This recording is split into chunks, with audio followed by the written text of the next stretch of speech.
Урматтуу Акылбек Сөңгөч. Нарын району, Нарын шаар, Ат башы райондорунда билесиз өзүңүз жол маселеси бизде катуу. Дээлик жолдордун көптөрү шагыл. Ошого республика бюджеттен келаткан 2023 жылы Ат башы районунда, Нарын районунда, Нарын шаарына 10 километрден карап берсеңиздер. Өткөн жылы 5 километр карап беребиз деп, ушул жылы болбой калды. Ошого кандай дейсиз, Акылбек Сөңгөч? Садыр Нуркожоевичтин тапшырмасы менен эмдиги жылы капиталдык салымдардын эсебинен же бөлөк жердеги источник таап финансирование менен 2 чоң жол кирип атат. Бул Алабука Чаткал, анан Нарын Байытова. Нарындын ичин ошондо асфальттап чыгып, анан Байытовага чейин жеткизебиз, жалаң асфальттар. Өткөн жылы Нарын шаарында бир мектеп киришпеңиздер, чоң рахмат. Быйыл 2023 жылга Кудай буйрса Нарын шаарына бир бала бакча киришпесеңиз, Союз таркагандан бери бала бакча курулуп элек Нарында. Ошондо карап берсеңиз.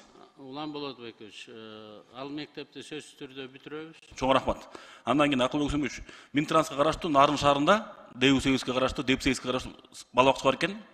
Бюджет тарчы болгондуктан ал каралбай калыптыр. Аны Нарын шаарынын мэриясына өткөрүп берели десек, мэрия кабыл албай жатыптыр. Бюджет тарчы болгондуктан. Ошону да карап берип койсоңуздар.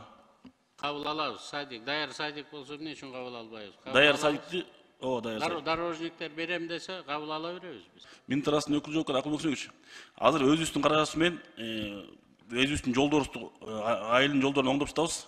Минтрансқа техника бөлүп берсеңиздер.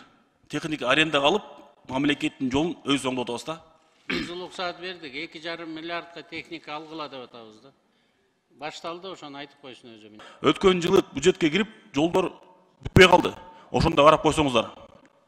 Азыркы учурда 360 километр жол басылып бүттү азыр. 365 Нарын районунда 8 март деген айыл бар. Пионер деген айыл бар. Ошол бүтпөй калды жолдор. Асфальттарын кылып башкан. Ошо планга киргендерди аягына чейин чыгарганга аракет кылабыз азыр. Быйыл чыгарасыңарбы? Акча бөлүнүп атат. Рахмат, чоң рахмат.